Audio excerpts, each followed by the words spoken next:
الحمد لله رب العالمين، والصلاة والسلام على أشرف الأنبياء والمرسلين سيدنا وحبيبنا مولانا محمد مصطفى صلى الله عليه وآله وصحبه وسلم. رب اشرح لي صدري ويسر لي أمري واحلل عقدة من لساني يفقه قولي. ومنوجا بورجزا تكوميو ولنكو الواليرو نيبسود زفي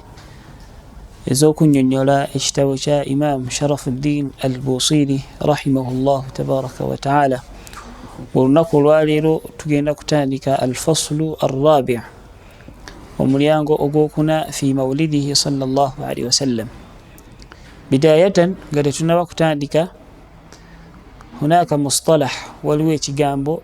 المعروف عند أهل التوحيد أو عند أهل علم العقيدة شبيت الإرهاصات. الإرهاصات تجامو تشالورا بتجيزا مبشرات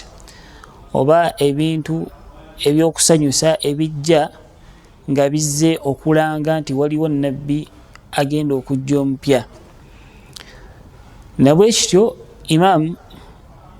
mu mulyango guno yannyonnyola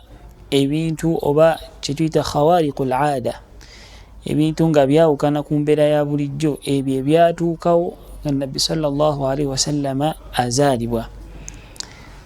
Yatandika ebigambo bye ng'agamba nti abaana mawliduhu an tibi unsurihi ya tiba mubtada'in minhu wa mukhtatami. Yagamba nti abaana yani kashafa au dhahara, abaana mawliduhu an tibi unsurihi, okuzaalibwa kwa nabbi sallallahu alaihi wasallama oba ekiseera kye yazaalibwamu oba ekifo kye yazaalibwamu, kubanga ekigambo mawliduhu masdaru mimi yasluh lizaman walmakan. Ekigambo kisobola okubanga teyali ategeezaamu azzaman, ekiseera nabbi sallallahu alaihi wasallama kye yazaalibwamu oba ekifo kye yazaalibwamu. Naga nti abaana mawliduhu an tibi unsurihi, okuzaalibwa kwa nabbi sallallahu alaihi wasallama kwayolesa oba kwalaga an tibi unsurihi, okutukula kwa asulu ye, okutukula kwa bataata be ne bajjajja be. Nabbi sallallahu alaihi wasallama yagamba mu hadithi emu empanvu, nayogeramu ekigambo n'agamba nti fa ana min khiyarin ila khiyarin. Allah subhanahu wa ta'ala yanzija ku migongo gy'abalongoofu n'ateeka mu mbuto z'abalongoofu, nga mu riwaya hadithi endala egamba nti falam azal unqal min aslabi at-tahirina ila arhami at-tahirat au kama qala sallallahu alaihi wasallam. Tikuviira ddala ku jjajja waffe Adamu alayhi salatu wassalam, Allah yanzijanga ku migongo gy'abalongoofu oba abatukuvu nga nzisa mu mbuto z'abaki z'abalongoofu abakyala, ekiraga nti nasabu ya nabbi sallallahu alaihi wasallama yonna olulyo lwe okutandikira ddala min ladun Adamu alayhi salatu wassalam okuviira ddala ku nabbi waffe oba taata waffe Adamu alayhi salatu wassalam paka ku taata we Abdullah ne maama we Amina, bonna baali balongoofu era baali baki bantu abasiimu, abantu abeegombesa mu kaseera ke baalimu. Abdullahi taata wa nabbi sallallahu alaihi wasallam mu kaseera ke yalimu ye yali omuvubuka asinga okwegombebwa abantu bonna okubeera nga yawasa bawala baabwe. Kyekimu ne Amina maama wa nabbi sallallahu alaihi wasallam akaseera ke yalimu ye yali omukyala yali asinga okuba omulungi. Kyova olaba nga Allah subhanahu wa ta'ala yalonderawo nabbi sallallahu alaihi wasallam okubanga yava ku mugongo gwa Abdullah okubeera nga yagenda mu lubuto lwa maama we Amina binti Wahb radiyallahu tabaraka wa ta'ala anhum jami'an. Era Ibn Hisham al-Ansari mu kitabu kye Siratun Nabawiyya bwe yali annyonnyola sira wa nabbi sallallahu alaihi wasallama yaleeta ru'ya okirooto Amina maama wa nabbi kye yalaba ng'agenda okuzaala nabbi sallallahu alaihi wasallam. Era yagamba ng'anyumya ku kyafaayo ekyo naga nti anna Aminata ibnata Wahabin, Amina muwala wa Wahabin الرسول صلى الله عليه وسلم ماما والنبي كانت تحدث يلينا نيوميزا abantu abamuli okumpi nagamba nti annaha utiyat hina hamalat bi rasulillahi sallallahu alaihi wasallam bwe yali ayiriluuto lwa nabbi sallallahu alaihi wasallam yalaba ekirooto mu kirooto n'alaba ng'agambibwa faqila laha innaki qad hamalti bisayidi hadhihi al umma yalaba mu kirooto ng'omusajja amugamba nti mazima ddala olubuto lw'olina ositudde kabaka w'ebitonde byonna فإذا وقع إلى الأرض وبوما زوك مزالة فقولي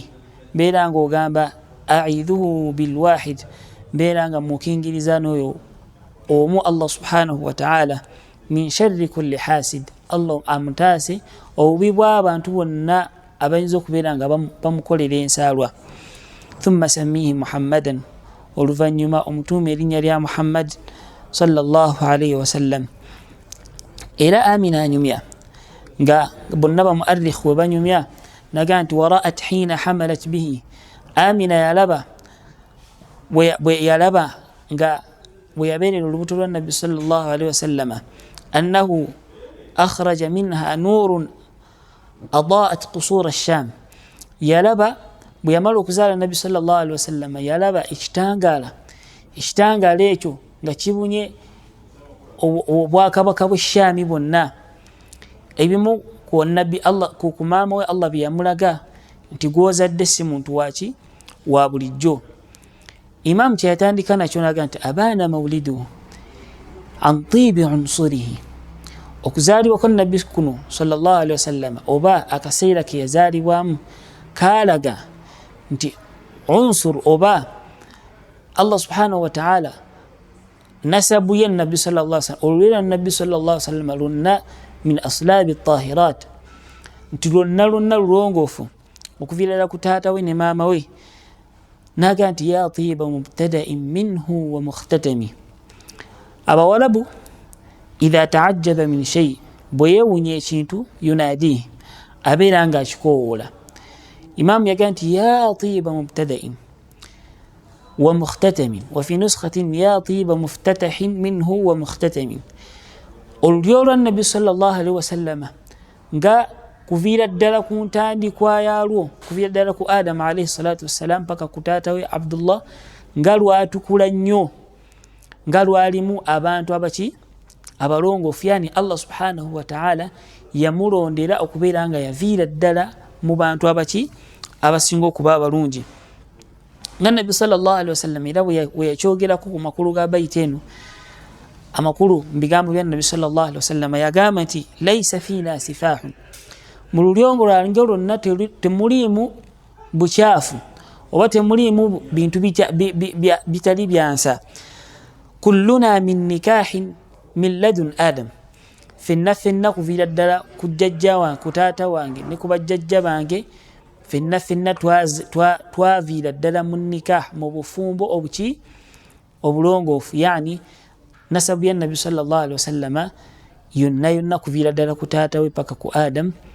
yaviira ddala mu bantu abalongoofu. Awo nno mulimu okukorekitinga amakulu abantu abamu ge batwala ng'era amanatan ilmiya kigambo ekimu ku byayogerwa mu bamanyi b'obusiraamu wa nahtarimuhu era tukiwa ekitiibwa naye ekigambo ekyagenderwako abamanyi abasinga obungi nti bazadde ba nabbi sallallahu alaihi wasallama min almuminin bali mu abo Allah subhanahu wa ta'ala abantu bagenda okuwa obukkirize era bagenda okusiimisa olunaku olw'enkomekerero. yagamba nti abaana mauliduhu an tibi unsurihi ya tiba mubtada'in minhu wa mukhtatami. يوم تفرس فيه الفرس أنهم قد أنذروا بحلول البؤس والنقم. إمام يتندك وكوغيرا آيات أبا أبونيرو أبا خوارق للعادة ebintu ebyewunyisa ebitali bya bulijjo ebyatuukawo nga nabbi sallallahu alaihi wasallam azaalibwa nga bizze Allah subhanahu wa ta'ala yabissaawo okubeera ngo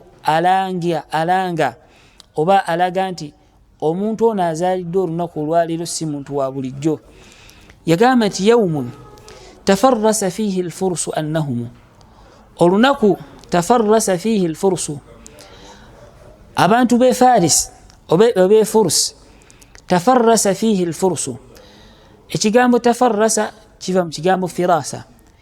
Firasa kwe kubanga omuntu quwwa, kitegeeza quwwatun yudriku biha almaani alkhafiya, omuntu asobola okubeerawo nga asobola okutegeera ebintu ebyekwese, obanga Allah subhanahu wa ta'ala asobola okumulaga ebintu abantu abasinga bibatalaba. Kati abantu abayina embeera eyo Allah subhanahu wa ta'ala beyawa embeera eyo nga asobola okulabira ewala n'alaba ebintu ebitali kungulu bebayina kye bayita firasa. Agamba nti olunaku tafarrasa fiihi alfursu, abantu be Furus abamu ku bo Allah subhanahu wa ta'ala beyali yawa ilmu alfirasa erabira ewala, dwe baakera ku makya ne bagamba abantu baabwe annahum qad unziru, timazima ddala olunaku olwaleero qad ulimu, bategeezebwako bihululi albu'si wanniqami, nti olunaku olwaleero oluza waliwo ekintu ekituuseewo nga kyanjawulo kuzaalibwa kwa Nabbi sallallahu alaihi wasallam. Olunaku olwo bategeezebwa ahlu alfirasa, abantu abalina amaanyi agalabira ewala, ne bategeezebwa nti olunaku lutuuse bihululi albu'si wanniqami, nti ebibonerezo n'okubonaabona kugenda kubeera nga kujjira abantu be Furus abaali bagatta ku Allah subhanahu wa ta'ala, n'okubeera nga baali basinza bakabaka baabwe, n'okubeera nga baali basinza omuliro. Nti okuzaalibwa kw'ono azaalidde olunaku olwaleero egenda kubeera ntandikwa y'ebibonerezo oba okubonaabona okujjidde abantu be Furusi bano singa banaabeera nga tebakyusizza. Yeeyongerayo n'annyonnyola ebimu ku byatuukawo, n'agamba nti wabaata iwaanu Kisra wa huwa munsadi'un kashamli ashaabi Kisra ghayra multaimi. Wabaata yani wasaara, nekituuka ekiseera iwaanu Kisra, namulondo ya Kisra. Kisra linnya lye baali bawa kabaka we Furus. Kabaka we Furus baali bamuyita Kisra. Tikyakeera ku makya iwaanu Kisra, namulondo oba arushi gye baali bamuzimbira, nga arushi eyo kigambibwa nti baali bagizimba makatha fi binaihi nayifa wa 20 sana, okugizimba obuzimbi namulondo eyo kabaka we Kisra gye yali atuulako baali bagizimbira emyaka 2 n'omusobyo. Era kigambibwa Harun al-Rashid yayagalako okumenya namulondo eyo oluvannyuma lw'okugambibwa nti wansi waayo waliyo ebyobugagga, faajaza, naye olwa amaanyi ge baali bagizimbirako yalemererwa. Naye olw'okuzaalibwa kwa Nabbi sallallahu alaihi wasallam, bamuarrikhi banyumya, bannattarikh abanyumya ebyafaayo bagamba nti iwaanu Kisra, olunaku Nabbi sallallahu alaihi wasallam lwe yazaalibwa, baata iwaanu Kisra wa huwa munsadi'un, namulondo eyo yali yazimbibwa n'amaanyi ng'azimbibwa emyaka mingi, bakeera ku makya nga yonna yonna erimu enjatika, kubanga bo ku nzimba gye bagizimbamu baali bakakasa tesobola kumenyeka okujjako nga wazze kibuyaga nga w'amaanyi. Naye olunaku Nabbi sallallahu alaihi wasallam lwe yazaalibwa bagenda okukeera ku makya nga namulondo eyo erimu enjatika, wahiya ala washaki lhilak, ng'eri kumpi kubeera ng'egwa eveewo yonna yonna. N'agamba nti kashamli ashaabi Kisra ghayra multaimi, ng'era oluvannyuma lw'okuzaalibwa kwa Nabbi sallallahu alaihi wasallam nga namulondo yaabwe, namulondo ya Kisra bwe yamenyekamenyekamu ng'egenda kuggwawo yonna yonna. Kashamli ashaabi Kisra aidan kahali ashaabi Kisra, era ne amagye ga Kisra agaali gamaze emyaka 2 nga tewaliiwo magye gonna gasobola kugalwanisa olw'okuzaalibwa kwa Nabbi sallallahu alaihi wasallam, gaatuuka ekiseera nga ghayru multaimi, nga tegali wamu, ne bafunamu obutakkaanya wakati wa paliyamenti ya Kisra, abakulembeze be yali akulembera nabo, kyekimu wakati w'amagye ge yali akozesa okubeera nga akuuma obwakabaka bwe. asbaha ghayra multaimi, olw'okuzaalibwa kwa nabbi sallallahu alaihi wasallam Mungu ahdatha fihim nizaa, kyatuka ekiseera nga balina obutakwatagana wakati waabwe, ebimu ku byaleetera okugwawo kw'obwakabaka bwabwe. era ku lw'okuzaalibwa kwa nabbi sallallahu alaihi wasallam wannaaru khamidatu lanfasi min asafin alaihi wannahru sahi laini min sadami. annaaru, abafurusu bano balina omuliro, baali bagukuma nga gumaze emyaka 1000 nga teguzikira. wafi baadi riwayat, mu nyumi ezimu ez'abamuarrikh bagamba nti gwali gumaze emyaka 2000 ng'omuliro ogwo teguzikira. fakanu yabudunaha, era abafurusa abo baalinga basinza omuliro ogwo min dunillah, mu kifo ky'okusinza Allah subhanahu wa ta'ala. naye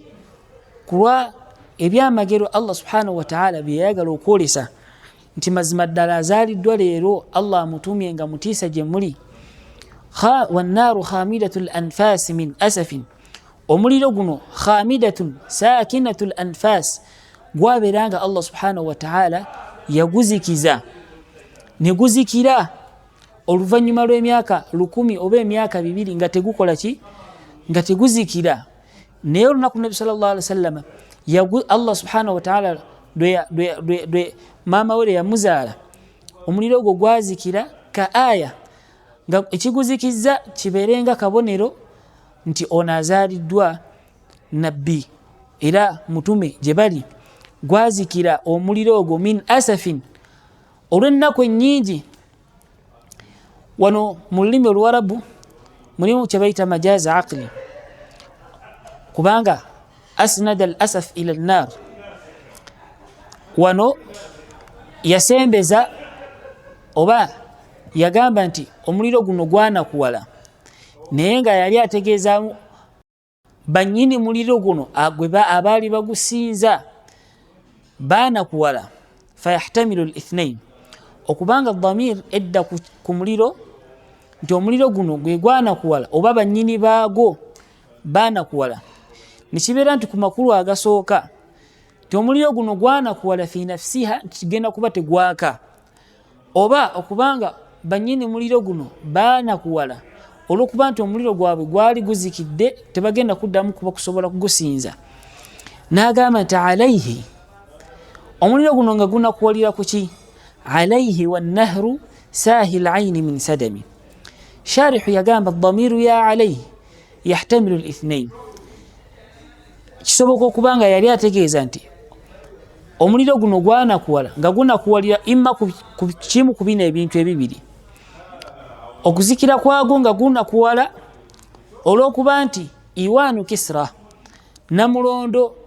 wa nyini muliro guno, yali ekoze eki? yali evuddewo.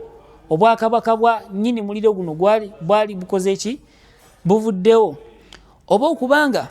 omuliro guno gwali gunakuwala alaihi, yani ala nuzuli nabii sallallahu alaihi wasallama, nga gunakuwala nti nabbi sallallahu alaihi wasallama atumiddwa oba azaaliddwa, ng'okuzaalibwa kwe kugenda kubeera sababu, kugenda kubeera ensonga eremesa omuliro guno okubeera nga gukola ki? nga gusinzibwa. ne gunakuwala nti oluvannyuma lw'okuzaalibwa kwa nabbi ono gugenda kubeera nga tukola ki? teguddamu kusinzibwa, tegugenda kuddamu kulabibwawo. n'agamba nti wannahru sahi laini min sadami, ng'era Allah subhanahu wa ta'ala oluvannyuma lw'okuzaalibwa kwa nabbi sallallahu alaihi wasallama abafurusu bano balina omuliro, omugga gwe baali bayita nahru al-Furat. omugga guno gwali muwanvu nnyo fi tuliha wa fi ardiha, naye nga omugga guno kwe kwali qiwaamu y'abafurusi, kwe kwali obulamu bw'abafurusi bonna bonna, nga kwe kutambulira ebyokusuubula byabwe, kwe kutambulira amaato gaabwe okugenda mu bifo ebirala, nga kwe kutambulira bizinesi zonna. naye bagenda okukeera ku makya ng'omugga guno gwonna amazzi gaweddewo. Allah subhanahu wa ta'ala n'akikola ng'akikoze nga kabonero okubalaga nti bannange waliwo ekyatuusewo ekyenjawulo mu nsi. bagenda okkeera ku makya. Wannahru saahil ayini min sadamin, nga n'omuliro guno nga n'omugga guno saahil ayini nga gukaze min sadamin min huznin shadidin, olwokuba nti tegugenda kuddamu kubeera nga omugga guno gulabwawo olw'okuzaalibwa kwa nabbi sallallahu alaihi wasallam. Nekibeera nti Allah subhanahu wa ta'ala yakola ebintu bino bibiri tabshiran, kusanyusa abo abagenda okukkiriza nti waliwo nabbi azze, oba Allah subhanahu wa ta'ala gwagenda okutuma nazikiza omuliro gw'abafurus ogwali gusinzibwa emyaka 12 oba emyaka 1000. Kadhalika ne omugga guno bagenda okukeera ku makya nga Allah subhanahu wa ta'ala agujjeewo, basobole okutegeera nti abaffe waliwo ekintu Allah subhanahu wa ta'ala ahdatha fil kawni shay'an azima, Allah inakyasiza mu nsi nga kyanjawulo. Imaamu yeeyongerayo n'okulaga irhasat, ebintu khawariqun lil aada, ebintu ebitali bya bulijjo ebyatuukawo nga nabbi sallallahu alaihi wasallam azaaliddwa. Nagaa nti wasaa asawata an ghadat buhayratuha warudda wariduha bilghaydi hina dhami, oluvanyuma lwa nahru sahil ayini min sadami, oluvanyuma lwa omugga guno Allah subhanahu wa ta'ala gwe yali yawa abantu be furus ogwali gutambulirako obulamu bwabwe bwonna nga bwe tulabye nti gwali tuluha 6 amyal. Imagininga omugga nga obuwanvu bwagwo gwenkana mayiro 6. Allah subhanahu wa ta'ala nakeera ku makya ng'omugga ogwo ogwenkana mayiro 6, yani gwali muwanvu nnyo, nokeera ku makya nga gwonna teguliiwo. Agamba wegwaggwawo bano abantu abajjanga kujjamu ebyennyanja okusuubulirako okutambulirako, we baakeera ku makya ne basanga ng'omugga ogwo teguliiwo. Yagamba Imaamu nti wasaa sawata an ghadat buhayratuha, yani wasaa ahlu sawa, abantu b'ekifo kye baali bayita saawa, ekifo ekyo kyali mu furus, kyali kiriraanye omugga ogwo, bagenda okukeera ku makya nga teguliiwo. Wasaa wahazuna, baanakuwala nnyo ennaku y'amaanyi. An ghadat buhayratuha, an dhahabat buhayratuha, olw'okuba nti omugga guno gwe baali batambulizaako obulamu bwabwe bagenda okukeera ku makya nga Allah subhanahu wa ta'ala agujjeewo. Baanakuwala nnyo. Imaamu wano abbara bilbuhayra, yakozesa ekigambo mu Luwarabu kye bayita tasghir, okutoniya ekintu okulaga nti kiringa ekitono, naye nga ate tumaze okulaba nti omugga guno gwali munene nnyo, muwanvu ate nga munene, nti mu kugenda kwagwo gwafuuka kalbuhayra, nga gulinga akabadde akayanja akatono. Mu butabeerawo bwagwo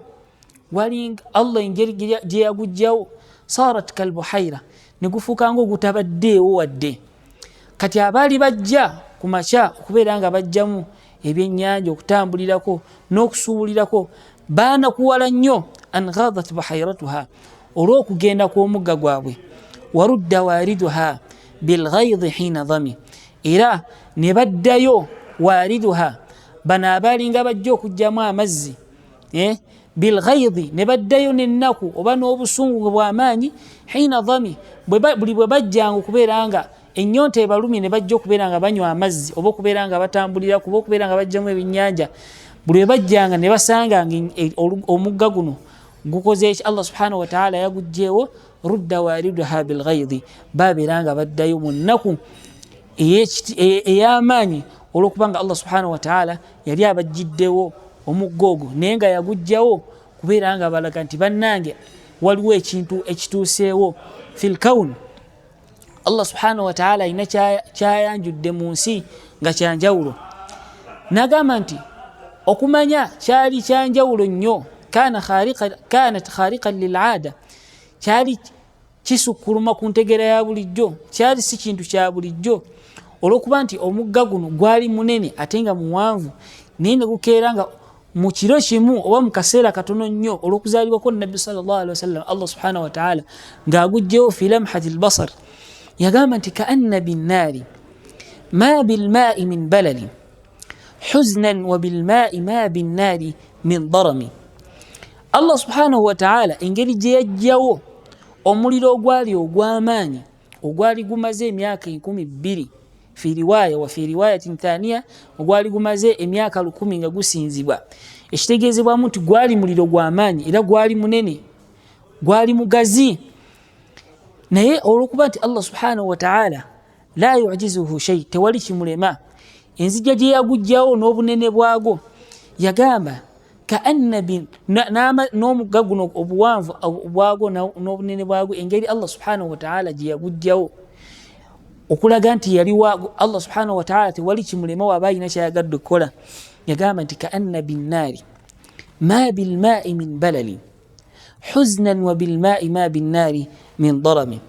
omuliro guno gwali gubumbujje nnyo nga gwokya nnyo kaanna binnaari gwatuuka ekiseera nga gulinga ma bilmaai min balali kyolina okusooka okutegeera muganda wange mpuliriza ti omuliro we guba nga gubadde gukumiddwa mu kifo bwe guzikira mu kifo ekyo wasigalawo evvu oba wasigalawo ekibuguumirize oba wasigalawo ebbugumu ekiraga nti wano babadde balina kye bookyerawo oba waliwo omuliro ogubaddewo naye olwokuba nti Allah subhanahu wa ta'ala yagujjawo n'amaanyi n'olwokuba nti omugga guli we gwavaawo ekisuubira nti omugga we guvaawo wasigalawo nga walinga awasigaddewo ebisooto nga watobyetobye nga waliwo ettaka lirimu ebisooto naye okuba nti Allah subhanahu wa ta'ala yajjawo omuliro guno biquwa yagamba nti kaanna binnaari ma bilmaai min balali omuliro guno Allah bwe yagujjaawo we yagujja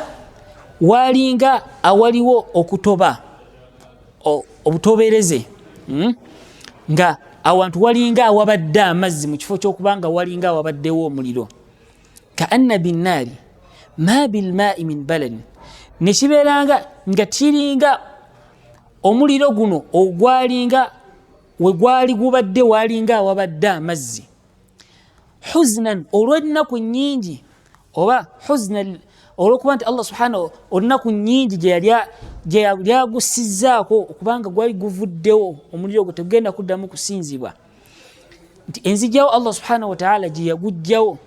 walinga awabadde amazzi mu kifo ky'okubanga walinga awabadde omuliro olw'ennaku nnyingi shiddatul ham oba engeri Allah subhanahu wa ta'ala li shiddati dhihabiha engeri gye yagujjawo ne gulinga ogutabaddewo n'agamba nti huznan wa bilmaai ma binnaari min darami n'engeri Allah subhanahu wa ta'ala gye yajjawo omugga guno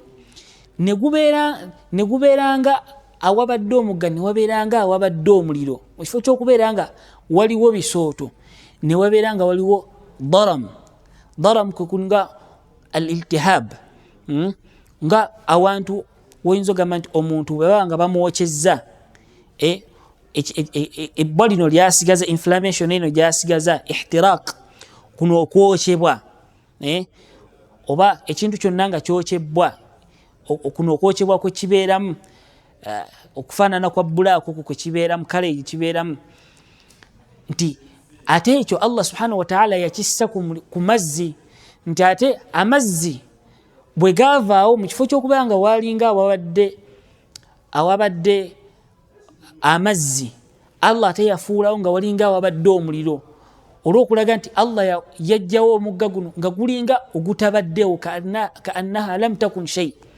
ng'era we yajjawo amazzi mu kifo kye yagajjamu ne wabeera nga waliwo mu kifo kye yajjamu omuliro ne wabeera nga waliwo okutoba nga walinga awabadde amazzi ekyo mu bimu min khawariqi al-aada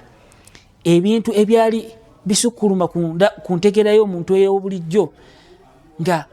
kirina okubeera nga kirina sayini gye kiwa omuntu yenna afumiitiriza nti Allah subhanahu wa ta'ala oba Katonda waakoledde kino yenna yakoze kino ayina ensonga y'amaanyi lwaki kino yakikoze oba ensonga eyaviiriddeko kino okubeerawo nsonga y'amaanyi okuzaalibwa kwa Nabbi sallallahu alayhi wa alihi wa sahbihi wasallam n'agamba nti ebimu ku byatuukawo Nabbi sallallahu alayhi wa sallam nga azaalibwa waljinnu tahtifu wal anwaaru saati'atun والحق يظهر من معنى ومن كلمة. فإننا تماني الله سبحانه وتعالى قبوا قامبا مصورة الجن أما جن جيجي كوني قامت وأنا كنا نقعد منها مقاعد للسمع. أما جن جيجي لكم قرآن انت قالين كانوا يسترقون السمع قالين قاقين كقولوا نقبل لا أقولي لذا أخبار السماء بشيء بجينا ماسو مقولوا ngagafuna amawulire ago amajinni ago ne gagaddusa eri abantu abeeraguza oba bebayita bakuhana oba abasamize mu lulimi lwaffe nga gatwalira amawulire ago eri bakuhana abantu abo abeeraguza basobole okubeera nga babuza abantu. Naye Allah subhanahu wa ta'ala olunaku lwe yazaala Nabbi sallallahu alaihi wasallam amajinni gaggalirwawo eggulu nekitufuuka ekiseera nga gonna ku jjinni lyonna erigezaako okubeera nga libbirira amawulire mu ggulu. Allah nga wagamba nti wa anna kunna naq'udu minha maqa'ida lis-sam' faman yastami al-ana yajid lahu shihaban rasada. Amajinni geegerako nti fenna mu majinni agagezaako kuddamu okubbirira amawulire okuva mu ggulu yastariquna yajid lahu shihaban rasada babeera nga bagakanyugirira ebiriro liro okuva mu muliro. Ayogera kubimu ku byatuukawo yagaa nti waljinnu tahtifu amajinni agagezangako okubbirira akhbaru sama amawulire g'omu ggulu yani alhatf bima'na sawt alkhafi agagezangako gabeeranga amajinni gayogera wal anwaru sati'atun ne al-alwar jam'u nur ebitangala ebyakasukirwanga ku ggulu okugoba amajinni gano okugezaako kukola ki okubbirira amawulire okuva mu ggulu. Amajinni gayogera nti mazima ddala tugaaniddwa okubeera nga tukola ki tuddamu okuwuliriza amawulire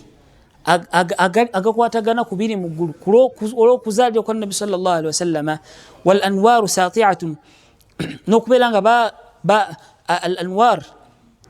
Allah subhanahu wa ta'ala dhahira Mungu yayolesa ebitangala bingi nga we twalabe mu bigambo bya Amina bint Wahab we yagamba nti bwe yali azaala Nabbi sallallahu alaihi wasallam yalaba ekitangala adaat qusura ash-Sham nga kibunye ensi yonna okutuukira ddala mu bwakabaka bw'e-Sham. Allah yayolesa ebitangala byamaanyi mu kuzaalibwa kwa Nabbi sallallahu alaihi wasallam naga nti wal haqqu yadhharu min ma'na wa min kalimin. Era amazima ga amru Nabi sallallahu alaihi wasallam gokutuma kwa Nabi sallallahu alaihi wasallam ne da'wa ye eri Allah subhanahu wa ta'ala yadhhar kwaberanga kulabika obutuufu bwa Nabi sallallahu alaihi wasallam min ma'na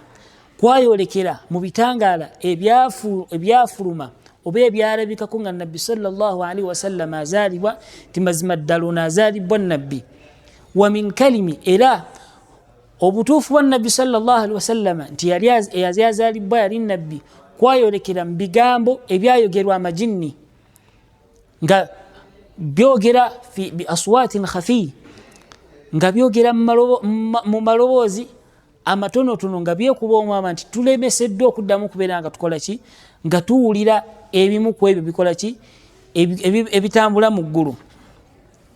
Naye Imaamu agamba nti oluvannyuma lw'ebyo byonna Allah subhanahu wa ta'ala bye yayolesa nga Nabbi sallallahu alaihi wasallam azaalibwa eri Abaquraishi n'eri abantu bonna omuli okuzikiza omuliro gw'Abafurusi n'okugyawo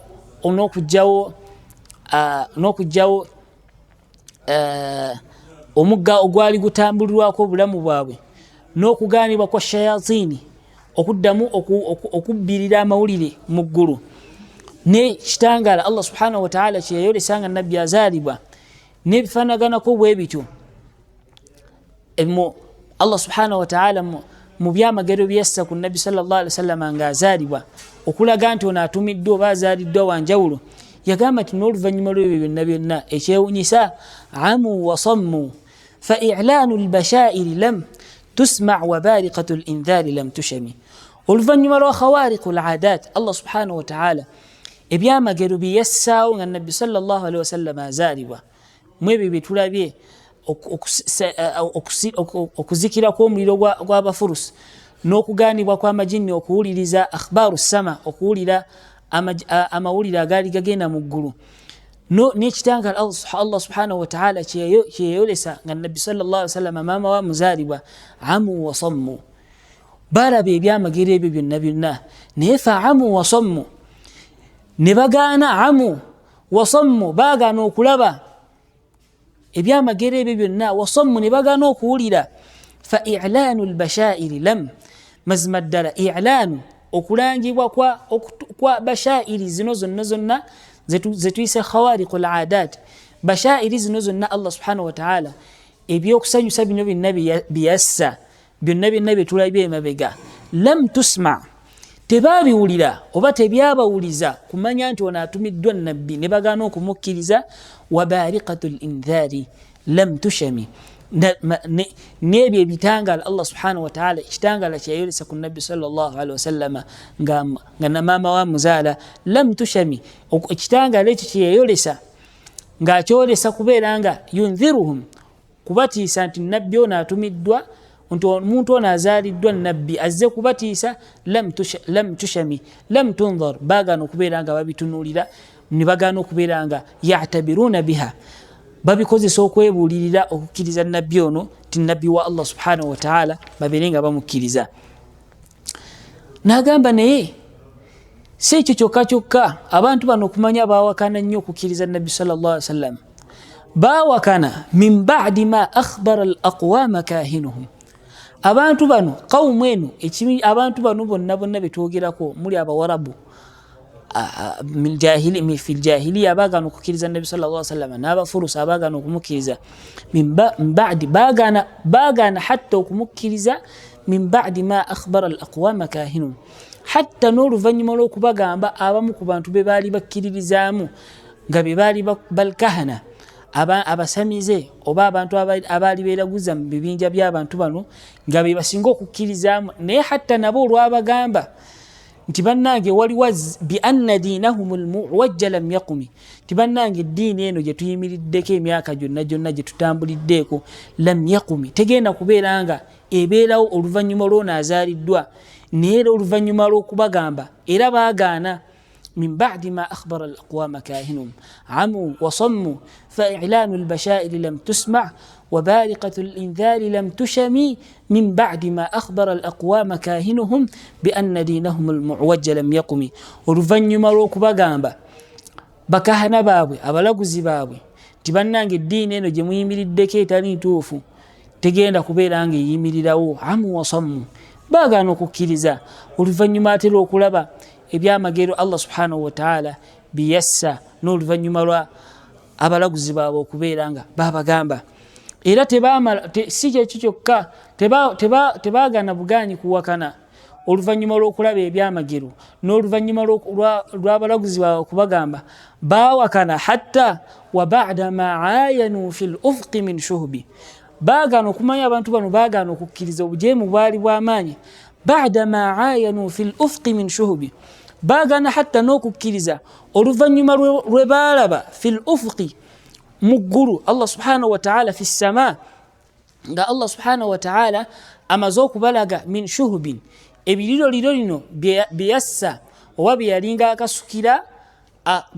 akasukira amajinni gano alladhina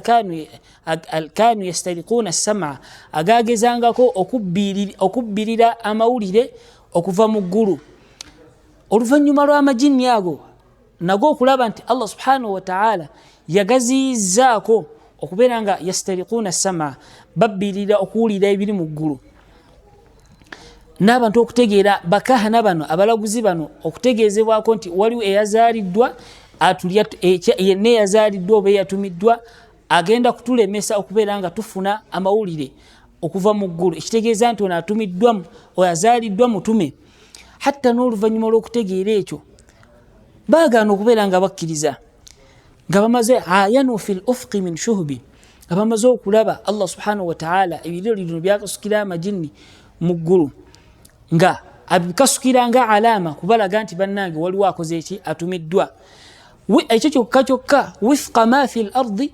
min sanami, Allah subhanahu wa ta'ala ebyamagero teyabikola mu ggulu mukka oluvannyuma lw'okuzaalira kwa nabbi sallallahu alaihi wasallam, wabula yabikola ne ku nsi. Nga oluvannyuma lwa nabbi sallallahu alaihi wasallam okuzaalibwa, amasanamu gonna agali ku Kaaba bagenokera ku makyanga gagudde wansi. Naye oluvannyuma lw'okulaba ebyo byonna byonna, abantu bano era baagana okubeera nga bakkiriza. Nagamba nga tumaliriza fasula eno bayita 3 ezisigaddeyo, yagamba nti hatta gada, okumanya abantu bano baagana okukkiriza hatta gada, okutuukira ddala Allah subhanahu wa ta'ala lwe yayagala okulaga nti akaseera kakyuse era waliwo ekyenjawulo ekituuseewo oluvannyuma lw'okuzaalibwa kwa Nabi Muhammad sallallahu alaihi wasallam, hatta gada an tariqi alwahyi munhazimun, nekituukira ddala ekiseera nga an tariqi alwahyi, yani an tariqi sama, nga ku ggulu, eggulu amajini agaali abashayatini zagendanga okubbirira amawulire gisobole okugaleetera abalaguzi abantu basobole okubakkiririzaamu. Nekituuka ekiseera an tariqi alwahyi munhazimun, nekituuka ekiseera nga buli jini erigezaako okubeera nga ligezaako okubbirira amawulire munhazimun, nga baliwangula n'okubeera nga balikasukirira ebiriroliro okubeera nga tebiddamu kubbirira amawulire. Min ashayatini yakfu ithra munhazimin, buli shaitani oba shayatini buli yagezangako ithra, yani buli luvannyuma lwa shaitani yagezangako okugenda kugulu okubbirira amawulire, yakasukirwanga ebiriro nga Allah subhanahu wa ta'ala mu aya gye twalebe nti wa anna kunna naq'udu minha maqa'ida lis-sam', majini gagamba nga twabeeranga ku ggulu ne tutuula obufoofu tusobole okuwulira ebigenda mu ggulu. Naye faman yastami' al-an, agezaako okubbirira amawulire, yajid lahu shihaban rasada, akasukirirwa ebiriro okuva mu muliro, okubeera nga biremesebwa, okubeera nga awuliriza ebigenda mu maaso mu ggulu. Ebyo byonna nga Allah subhanahu wa ta'ala yabikola, naggalawo poto amajini ge abashayatini ze gyafunangako amawulire okuva mu ggulu, tabshiran, kubeera nga asanyusa abantu nti Nabi Muhammad sallallahu alaihi wasallam azaaliddwa. N'agamba nti kaannahum, engoba gye baagoba amajini ago oba gye galemesebwamu kubeera nga gawulira ebigenda mu maaso mu ggulu, kaannahum haraban abtalu abrahati, gagoba amajini ago gagoba ne gadduka, ka abtalu, nga galinga wolaba abtalu abrahatin, nga galinga wolaba amagye ga Abraha eyajja omusajja yamanyikiddwa Allah subhanahu wa ta'ala weyagalako mu Qur'an, alam tara kayfa fa'ala rabbuka bi ashabil fil, omusajja yajja n'amajege ngazze okwagala okumenya Kaaba, Allah namusindikira bamalayika nga basitudde obuliro obuyinja okuva mu muliro. Abantu abo bwe balaba nga bannaabwe batandise okubeera nga bafa bazikirira, bagezaako okudduka. Kaakati muallifu shabbaha yagezaako okufaananya ekifaananyi bano kye baddukiramu nga kiringa amajini engeri gye gaddukamu okuva mu bufoofu we gaatulangamu ku ggulu okuwuliriza amawulire, olw'okuba nti gaalinganga bagasindikira ebigenda okugazikiriza. Naga nti kaannahum, amajini engeri gye gaddukamu olw'okuzaalibwa kwa Nabi Muhammad sallallahu alaihi wasallam ne galemesebwa okuddamu okuwulira ebyali bigenda mu maaso mu ggulu, kaannahum haraban abtal abrahatin, gadduka okubeera nga gataasa obulamu bwago, nga gadduka nga olaba amagye ga Abraha bwe gadduka nga gataasa obulamu oluvannyuma lw'okwagala okumenya Kaaba, nga Allah agasindikidde malayika nga zirina tayran ababil, nga zirina obuyinja okuva mu muliro obugenda okubeera nga buzikiriza. Bwe kati amajini nago bwe gadduka nga gataasa obulamu oluvannyuma lw'okuzaalibwa Nabi Muhammad sallallahu alaihi wasallam, nga gadduka okuwuliriza, okukulekera okuddamu okuwuliriza amawulire ku ggulu. Oba sharia agamba nti oba enziruka gye gaddukamu amajini ago galinga olaba aw askarun bilhasa min rahatayhi rumi, oba gadduka okubeera amajini ago ne gadduka nga olaba abakuffaaru bwe badduka mu lutalo lw'e Badiri oba mu lutalo lw'e Uhudi, nga riwaya bwe zoogera nti rami Nabi sallallahu alaihi wasallam yakasukira enfuufu mu feesi z'abakuffaaru mu lutalo lw'e Badiri, وفي بعض الرواية بقى في غزوة حنين الله قوى قامت وما رميت إذ رميت ولكن الله رمى الله النبي صلى الله عليه وسلم يكسك إنفوفو نبلانغا يجيدا mu face z'abakufaaru abasiraamu ne basobola okubeera nga baba goba nga bo we badduka nga baba goba okubeera nga babatta oba babalwanyisa paka we babawangula gati amajaago gadduka nga gataasa obulamu bwabwe oluvannyuma lwa Nabi sallallahu alaihi wasallam okubakasukira enfuufu nga kiri Allah subhanahu wa ta'ala yakikolera nabbi nga mu'jiza ng'ekyamagero kyeyasinzirako kubeera nga yawa Nabbi sallallahu alaihi wasallam ne basahaba obuwanguzi mu lutalo nti amajaago gadduka emisinde kubeera nga geetaasa nagamba nti okudduka kw'amajini ni guli kwe gadduka nga Nabbi sallallahu alaihi wasallam azaaliddwa okubanga gaali gakasukirwa ebiriroliro ebyali bigenda okugazikiriza gadduka nga gataasa obulamu bwago oluvannyuma lw'okuzaalibwa kwa Nabi Muhammad nga gadduka nga olaba amaje ga Abraha we gadduka nga gataasa obulamu nga Nabbi Allah subhanahu wa ta'ala agasindikidde bamalayika abaali bayina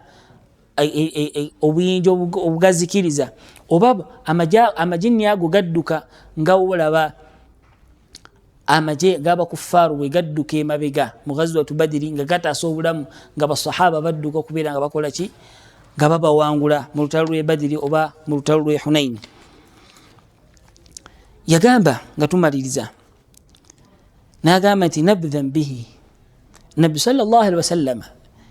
bwe yali ayogera ku khariqun lil'aada ekyamagero Nabbi sallallahu alaihi wasallam kyeyawa Nabbi yagamba nti Nabbi bwe yali abakajugira enfuufu eno kubanga kyali kyamagero Allah subhanahu wa ta'ala yakimuwa okulaga abaali batamukkiriza nti ono Nabbi nagamba nti nabdhan bihi ramyan aw qadhan aw tarhan Nabbi sallallahu alaihi wasallam yagenda okubasukasukira enfuufu eno Allah gye yasinzirako kubanga amuwanguza olutalo nabdhan bihi ba'da tasbihin bibatnihima Nabbi sallallahu alaihi wasallam bwe yakwata obuyinja buno mu ngalo ze nga basahaba bwe banyuma mu riwaya muti akhadha an-nabi sallallahu alaihi wasallam kaffan min hasa Nabbi yakwata ekibatu kiramba nga kirimu obuyinja fasabbaha fi kaffihi hatta sami'na at-tasbih obuyinja buno Nabbi sallallahu alaihi wasallam bwe yali akutte mu ngalo fasabbaha obuyinja buno basahaba ne bawulira nga buleeta tasbih Nabbi sallallahu alaihi wasallam nabukwata nabuteeka fi yadi Abi Bakari mu ngalo za Abi Bakari fasabbaha aidan nira ne tuwulira obuyinja buno nga bukola tasbih thumma fi yadi Umar fasabbaha aidan nabuteeka ne mu ngalo za Umar era basahaba ne bawulira nga buleeta tasbih thumma fi aidina ne Nabbi we yamala okubusa mu ngalo zaffe okutali Abu Bakari ne Umar bote bawulira nga bukola ki nenge ekyo Allah subhanahu wa ta'ala yakikolera Nabbi sallallahu alaihi wasallam ng'ekyamagero okwatuza obuyinja buno ne bukola tasbih wa Allah gamba nti wa in min shay'in tewali kintu kyonna illa yusabbihu bihamdi okujjako nga kireeta tasbih walakin la tafqahuna tasbihahum okujjako nti enjawulo eriwo wakati timmwe temusobola kutegeera tasbihi za bitonde birala nin shari'a ga imamu agamba nti nabdhan bihi ba'da tasbihin bibatnihima Nabi sallallahu alaihi wasallam yamalo kasuko gendo kasuko obuyinja buno nga bumaze okukola tasbihi fi batnihi nga Nabi sallallahu alaihi wasallam amayinja gano gakola tasbihi mu ngalo ze kati agenda okugakasuka gye balinga okubanga Allah akasuke enfuufu eno okubanga yagifuula sababu enfuufu eno Nabi sallallahu alaihi wasallam gye kasukamu nebeera nga yatuuka mu maaso g'abakufaaru yagikasuka oluvannyuma lw'okubanga nga basahaba bebagaa nti ba'da tasbihin amayinja gano gakola tasbihi mu ngalo Nabbi sallallahu alaihi wasallam nga gakutte buli Nabbi yagakwata nga gakola tasbih naga nti nabdha almusabbihi min ahsha'i multaqimi nga enkasuka eno Nabbi sallallahu alaihi wasallam gye yakasuka obuyinja buno ne butuuka eri bakufaaru bano nga kiringa olaba nabdha almusabbihi min ahsha'i multaqimi nga kiringa olaba Nabbi Yunus alayhi salatu wassalam bwe yali mu lubuto lw'ekyennyanja oluvannyuma lw'okubeera nga yali avudde ku da'wa eri abantu be Allah subhanahu wa ta'ala nga tamukkiriza nga kiringa olaba ekyennyanja kino bwe kyamukasuka ebweru oluvanyuma lw'okukola tasbih naga nti la ilaha illa anta subhanaka inni kuntu min adh-dhalimin kakiringa olaba ekyennyanja kino kyetumanyi nti kyali kisobola okumugaayagaaya ne kimulya n'afa oluvanyuma lw'okubanga yakola tasbih ne kibeera nga fanubidha nga Allah agambye fanubidha bil'ara'i wa huwa madhmum kyamukasuka ebweru oluvanyuma lw'okubeera nga yakola tasbih kati n'abeera nga shari'u yaleeta ebyafaayo bino bibiri tasbih al-hasa okukuleta amayinja gano kuleta tasbihi mu ngalo za nabbi sallallahu alaihi wasallam ne okukasuka kw'ekyennyanja kwekyawanda nabbi Yunus alaihi salatu wassalam bijami'i nga ekigatta wakati w'ebyafaayo bino bibiri ti byonna byali khawariqun lil'ada byali byamagero byawukana ku mbeera ya bulijjo ebyo byonna Allah subhanahu wa ta'ala yabikola okutandikira ddala gye twatandikidde fasula eno nga Allah subhanahu wa ta'ala ebyo byonna abiwadde nabbi sallallahu alaihi wasallam liyakuna ayatan fi nubuwwati bisobole okubeera nga kalinga kabonero akalaga nti huwa nabi ti nabbi wa Allah subhanahu wa ta'ala era kisobole okubeera nga biringa i'tibar kwebuulirira eri oyo yenna anaabeera nga abirabye mu abo abantu abaabiraba mu kaseera Allah subhanahu wa ta'ala bwe yabisizaawo nabbi sallallahu alaihi wasallam ebeere nga aya kabonero ebeere nga i'tibar kwebuulirira ebeere nga mu'jizatan lahu kyamagero Allah subhanahu wa ta'ala kyamuwadde okuviira ddala ku ntandikwayi paka Allah subhanahu wa ta'ala lwe yamutwala bibeere nga byamagero eri gwampuliriza n'abo abaaliwo okubeera nga bakkiriza nabbi Muhammad sallallahu alaihi wasallam nenga ebyo byonna Allah subhanahu wa ta'ala yabissaawo ku kuzaalibwa kwa nabbi sallallahu alaihi wasallam ayinza okwetaaga okwongerwako ku byafaayo ebyo ebyatuukawo nga nabbi sallallahu alaihi wasallam azaalibwa asobola okutundako mu kitabo kya Ibn Hisham al-Ansari kyebayita siratu nabawiyya oba n'atundako mu kitabo kya Imam Suyuti kyebayita khasa'is al-kubra oba n'atundako mu kitabo kya Imam al-Qadi Iyad kyebayita ash-shifa bi ta'rifi huquqi al-Mustafa n'ebitabo ebifaanaganako ebityo byaleeta ebyafaayo bingi nnyo ku ebyo ebyatuukawo nabbi Muhammad sallallahu alaihi wasallam ng'azaalibwa n'omwaka gwonna nga tuli bulungi beebaza okubeera nga mumpuliriza. Assalamu alaikum wa rahmatullahi wa barakatuh.